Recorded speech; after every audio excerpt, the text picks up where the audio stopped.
Assalamualaikum warahmatullahi wabarakatuh. Perkenalkan, nama saya Muhammad Ardi Minugraha.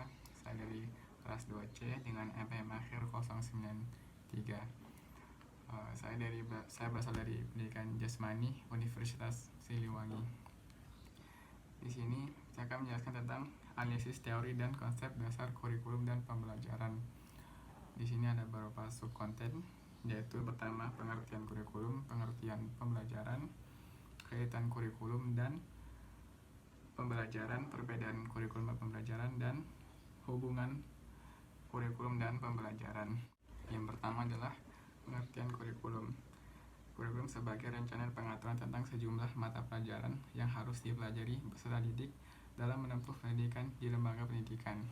Di sini ada juga kurikulum menurut UU nomor 20 tahun 2003. Kurikulum adalah seperangkat rencana pengaturan mengenai tujuan, isi, dan bahan pelajaran serta cara yang digunakan sebagai pedoman menyelenggarakan kegiatan pembelajaran untuk mencapai tujuan pendidikan nasional. Jadi kurikulum itu yang saya pahami adalah suatu rencana, suatu metode yang dibuat untuk memudahkan dalam proses pembelajaran. Jadi kurikulum itu mencakup semua tentang proses. Misalnya contohnya proses pembelajaran, mata kuliah apa yang harus dipelajari, bagaimana prosesnya, metodenya seperti apa yang digunakan oleh dosen atau guru. Nah, kurikulum sudah mencakup semua itu. Tinggal nanti saat di kelas baru seorang guru dan peserta didik menerapkan apa yang telah kurikulum buat atau apa yang kurikulum telah rencanakan sebelumnya.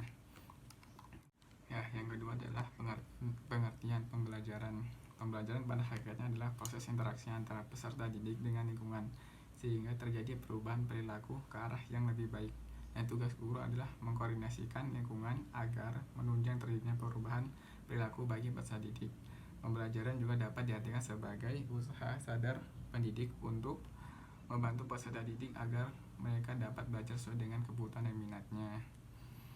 Maka di pengertian tersebut maka dapat dipahami bahwa pembelajaran membutuhkan hubungan dialogis yang sungguh-sungguh antara guru dan peserta didik, di mana penekanannya adalah pada proses pembelajaran oleh peserta didik, bukan pada pengajaran oleh guru. Jadi dalam pembelajaran sendiri kembali pada si peserta didiknya, apakah dia mau bersungguh-sungguh dalam proses pembelajaran tersebut atau tidak, karena hasilnya dia sendiri akan menentukan, usahanya akan menentukan hasilnya.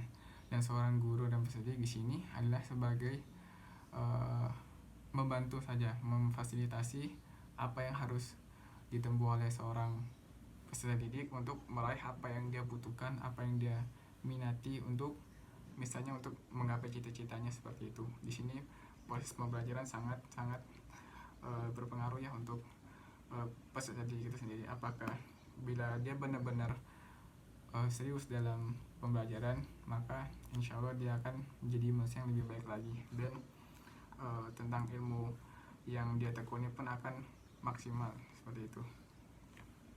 Yang ketiga adalah kaitan kurikulum dan pembelajaran. Kurikulum dan pembelajaran merupakan dua hal yang tidak terpisahkan. Meski berada pada posisi berbeda, pembelajaran tanpa kurikulum sebagai rencana yang tidak akan efektif atau bahkan keluar dari tujuan yang telah dirumuskan. Kurikulum tanpa pembelajaran, maka kurikulum tersebut tidak akan berguna. Jadi kurikulum dan pembelajaran itu saling berkaitan.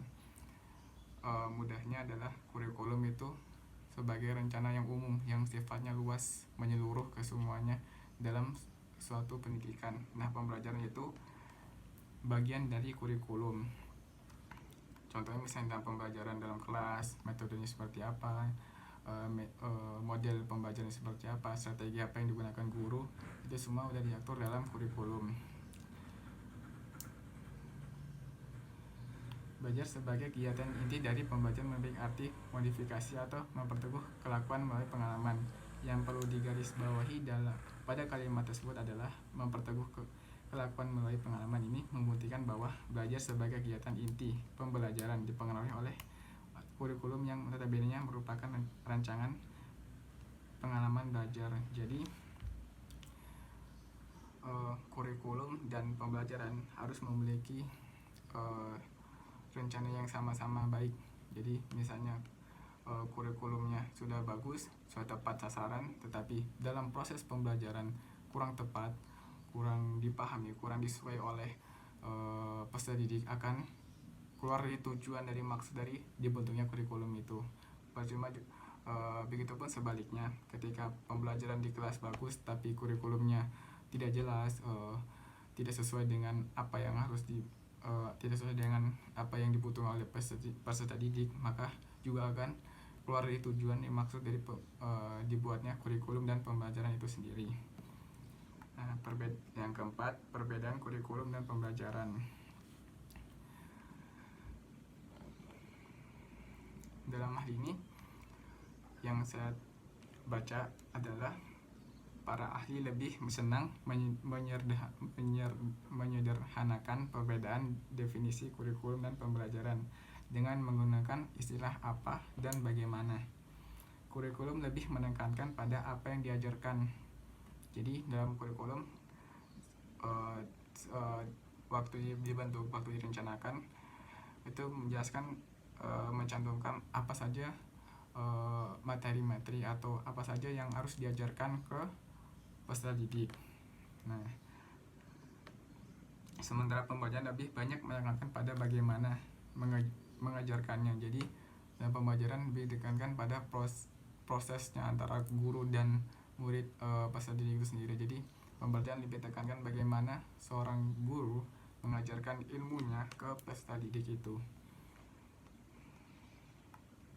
Dalam hal ini pembelajaran berada dalam kurikulum itu sendiri, dan kurikulum sifatnya lebih luas dan mencakup semua dalam satuan pendidikan tertentu. Yang terakhir, yang kelima, hubungan kurikulum dan pembelajaran. Kurikulum merupakan seperangkat pengaturan yang digunakan dalam proses pembelajaran dan merupakan bagian dari pendidikan. Pembelajaran merupakan inti dari suatu kegiatan dalam pendidikan, di mana dalam pembelajaran ini dilakukan proses-proses pendidikan, dari pendidikan kepada yang terdidik. Pendidik, kurikulum, pendidikan, kurikulum maupun pembelajaran mempunyai satu tujuan yang sama, yaitu menjadikan manusia sebagai manusia yang seutuhnya. Jadi intinya dalam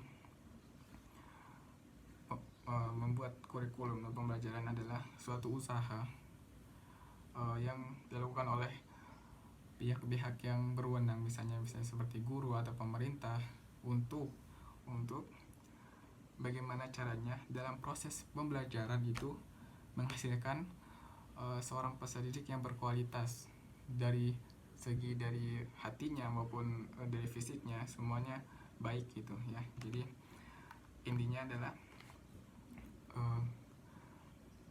kurikulum dan pembelajaran ini ingin agar menciptakan suatu proses pendidikan yang ada di suatu daerah atau suatu negeri, agar menghasilkan rakyat atau peserta didik yang berkualitas gitu. Jadi dari kualitas ilmunya, dari fisiknya, semuanya berkualitas. Jadi dibentuklah kurikulum dan proses pembelajaran di sini. Nah, kurikulum itu juga seperti yang sebelum-sebelumnya adalah rencana yang mempayungi semua proses pembelajaran. Nah, proses pembelajaran sendiri pun itu yang terjadi dalam antara guru dan peserta didik, seperti itu. Oke, mungkin sekian itu yang saya bisa sampaikan. Saya minta maaf kalau banyak kekurangan dalam video kali ini. Semoga kurang lebihnya bisa pelajaran dan sebagai pengalaman untuk saya dan yang mendengarkan. Ya, itu yang saya sampaikan. Wassalamualaikum warahmatullahi wabarakatuh.